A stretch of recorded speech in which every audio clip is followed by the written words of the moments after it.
കൊട്ടിയൂർ വൈശാഖ മഹോത്സവത്തിന്റെ നെയ്യമൃത സംഘം മഠത്തിൽ കയറി. ശങ്കരനെല്ലൂർ ചന്ദ്രോത്ത് നെയ്യമൃത മഠത്തിൽ 21 പേരാണ് കലശം കുളിച്ച് കയറിയത്. 28-നാണ് നെയ്യാട്ടം നടക്കുക. വൈശാഖ മാസത്തിലെ വിശാഖം നാളിൽ പ്രക്കൂഴത്തിനു ശേഷം ആദ്യ 8 ദിവസം അമ്മമാരുടെ കഞ്ഞിയും ചതയം മുതൽ പൂയം വരെ വേറെ വെപ്പുമാണ്. ആയില്യം നാളിൽ ഒരു നേരമെടുത്ത് സംഘം മഠത്തിൽ കയറി. രാവിലെയാണ് ചെനക്കൽ. ഓംകാരം മുഴക്കി എല്ലാവരെയും അറിയിക്കുകയാണ് ഇതിലൂടെ ഉദ്ദേശിക്കുന്നത്. നെയ്ക്കിണ്ടി കെട്ടാൻ കയർ പിരിക്കാനുള്ള കൈതോല ശേഖരിച്ച് അത് ചിരട്ട കൊണ്ട് ഉരച്ച് നൂലാക്കുന്ന പ്രവർത്തനമാണ് ഇപ്പോൾ നടക്കുന്നത്. ഉണക്കിയതിനു ശേഷമാണ് അത് പിരിച്ച് നെയ്ക്കിണ്ടി കെട്ടുക. നെയ്യ് 2 മാരാണ് നമ്മൾ നെയ്യമൃതിന്റെ ഭാഗമായിട്ട് പൊറുക്കം എന്ന് പറയും. ആ പൊറുക്കം മുതൽ മെയ് 2 തുടങ്ങിയത്. അപ്പോൾ അന്ന് മുതൽ നമ്മൾ വ്രതത്തിലാണ്. ഒരു 9 ദിവസം നമ്മൾ വീട്ടിൽ നമ്മുടെ അമ്മമാർ വെച്ച് തന്നിട്ടാണ് നമ്മൾ കഴിച്ചിരുന്നത്. അപ്പോൾ അത് 9 ദിവസം കഴിഞ്ഞിട്ട് അതിന് ശേഷം നമ്മളിപ്പം 11 ദിവസം വേറെ ഓരോ വീടുകളിൽ പോയിട്ട് നമ്മൾ ഭക്ഷണം പറഞ്ഞ് 22-ന് നമ്മളെല്ലാവരും ഒത്തൊരുമയിൽ കുളിച്ചുകൂടി ഇവിടെ ഇതാന്ന് മഠത്തിൽ കയറുക എന്നാണ് ഇനി പേരും അറിയാം. അങ്ങനെ മഠത്തിൽ പ്രവേശിച്ചു കലശം കുളിച്ചിട്ട്.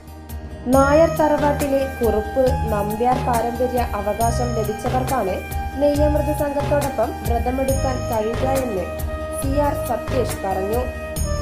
നായർ തറവാട്ടിലെയും അതുപോലെ തന്നെ കുറുപ്പന്മാർ, നമ്പ്യാർമാർ ഇവർക്ക് പാരമ്പര്യമായി കിട്ടിയിട്ടുള്ള അവകാശമാണ് നെയ്യമൃത് എഴുന്നള്ളിപ്പ് എന്നുള്ളത്.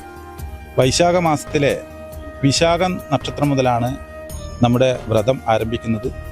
3 ഘട്ടങ്ങളിലായിട്ടാണ്. അതായത് വാക്ശുദ്ധി, ശരീരശുദ്ധി, മനഃശുദ്ധി, ഈ ഒരു 3 ഘട്ടങ്ങളെ പ്രതിനിധാനം ചെയ്തുകൊണ്ടാണ് നമ്മുടെ വ്രതവും. മഠത്തിൽ കയറിയതിനു ശേഷം പിറ്റേന്ന് രാവിലെ നമ്മൾ ചെനക്കുക എന്നുള്ളൊരു ചടങ്ങുണ്ട്. ആ ചെനച്ച് വന്നതിന് ശേഷം നമുക്ക് നെയ്ക്കണ്ടി പിരിക്കാനുള്ള കയറ് അതുണ്ടാക്കാനുള്ള ആവശ്യമായിട്ടുള്ള എരോപ്പ കൈത ശേഖരിക്കാൻ വേണ്ടി ഓംകാരം മുഴക്കിക്കൊണ്ടല്ലേ ചെനച്ചുകൊണ്ട് നമ്മുടെ ആളുകൾ അത് ശേഖരിച്ച് വന്നതിന് ശേഷം ഇവിടെ വന്ന് ആ കയറെടുക്കേണ്ട കാര്യങ്ങളാണ് ഇപ്പോൾ ഇവിടെ കണ്ടത്.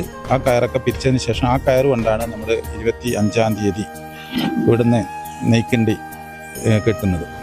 25-നാണ് നെയ്യ് നിറക്കുക. ശങ്കരനെല്ലൂർ ചന്ദ്രോത്ത് നെയ്യമൃത മഠത്തിൽ നിന്നും നാരായണൻ നമ്പ്യാരുടെ നേതൃത്വത്തിലുള്ള 21-അംഗ സംഘം കാൽനടയായി 26-ന് യാത്ര തിരിക്കും. ആദ്യം തില്ലങ്കേരിയിലും രണ്ടാമത് മണത്തണ ചപ്പാരത്തിലും തങ്ങിയതിനു ശേഷം നെയ്യാട്ടമായ ദിവസം രാവിലെ വില്ലിപ്പാലൻ വലിയ കുറുപ്പിന്റെയും തമ്മേങ്ങാടൻ മൂത്ത നമ്പ്യാരുടെയും നേതൃത്വത്തിലുള്ള കലശപാത്രം പുറത്തിടും. അവിടെ നിന്ന് 100 കണക്കിന് നെയ്യമൃതുകാർ കിണ്ടി തലയിലേറ്റിക്കൊണ്ടാണ് കൊട്ടിയൂരിലേക്ക് പുറപ്പെടുന്നത്. അവിടെ നിന്നും 100 കണക്കിന് നെയ്യമൃതുകാർ കലശക്കിണ്ടി തലയിലേറ്റിക്കൊണ്ടാണ് കൊട്ടിയൂരിലേക്ക് പുറപ്പെടുന്നത്. പുതിയരിവാൾ വന്നതിനു ശേഷം ചോദ്യവിളക്ക് കഴിഞ്ഞ് അർദ്ധരാത്രിയോടെയാണ് നെയ്യാട്ടം ആരംഭിക്കുക.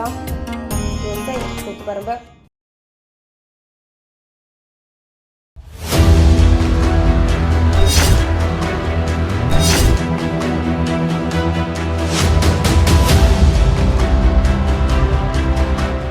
നിങ്ങളുടെ വീട് നിങ്ങളുടെ അഭിമാനം, ഒപ്പം ഞങ്ങളുടെയും. വീടും പരിസരവും പ്രകൃതിയുടെ വൈവിധ്യം കൊണ്ട് സമ്പന്നമാക്കാൻ tunnel agro farm and nursery Cheruvanchery. Bonsai, ornamental, exotic, indoor, outdoor fruit പ്ലാന്റുകളുടെ വിപുലമായ ശേഖരം. ലാൻഡ്സ്കേപ്പിംഗ്, ഡിസൈനിംഗ് ആൻഡ് ഗാർഡനിംഗ് രംഗത്ത് വിദഗ്ധരുടെ സേവനം. ഇനി നിങ്ങളുടെ പൂന്തോട്ടം മനസ്സുപോലെ മനോഹരം. The biggest nursery in Kannur district since 1997, approved by Government of Kerala.